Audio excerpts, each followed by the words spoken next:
నమస్తే ఫ్రెండ్స్. మనము ఒక విషయాన్ని ఇన్స్పిరేషన్‌గా తీసుకోవాలంటే దానికి చిన్న, పెద్ద, చదువుకున్నోళ్ళు, చదువుకోలేనోళ్ళు, కులం, మతం, గోత్రం, ప్రాంతం అసలు సంబంధమే ఉండదు. ఇప్పుడు నాకొక ఇన్స్పిరేషనల్ థాట్ వచ్చింది. దానికి కారణం ఏంటంటే మన జగన్‌మోహన్ గారు. ఆయన ఇప్పుడు ఒకటి చెప్పారు కదా! 'మావి గన్' అని చెప్పేసి. సో, అందులోంచి నేను ఇన్‌స్పైర్ అయ్యి ఒకటి చెప్తాను. సో, దయచేసి ఎవ్వరు తప్పుగా తీసుకోవద్దు. ఎందుకంటే ఐడియాస్ ఎవరికైనా రావచ్చబ్బా! ఒక్కళ్ళ దాంట్లోంచి నేను తీసుకున్నాను. సో, మావి అలానే ఉంచుదాము. సో, కొత్తగా ఏం జెప్తానంటే, ఇది మన తెలుగు వాళ్ళకి కూడా చాలా పనిచేస్తుంది. మొన్నే ఉగాది ఎళ్ళిపోయింది. కొత్తగా మావి చిగురు కూడా వచ్చింది.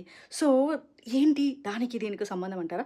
అమరావతి అమరావతి మోస్ట్ ఏన్షియంట్ నగరం పేరు బావుంది. బట్ ఇప్పుడు నేను జెప్పేది ఎస్పెషల్లీ తెలుగు వాళ్ళకైతే మస్తు కనెక్ట్ అవుతారు. చిలకలూరిపేట గుంటూరు దగ్గరే ఉంది గదా! సో, తీసుకుందాము.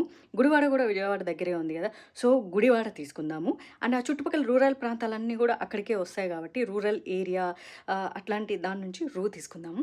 మావి చిగురు అని పెడదాము. మావి చిగురు తిని మీకు శుభమని మేలు కొలిపెను గండు కోయిలా. వావ్! ఇట్స్ రియల్లీ బ్యూటిఫుల్ అబ్బా! అసలు మావి చిగురు లేకుండా ఉగాది పండగే స్టార్ట్ అవ్వదు. మన తెలుగు సంవత్సరాలే స్టార్ట్ అవ్వవు. కాబట్టి I think this is so beautiful. మావి చిగురు.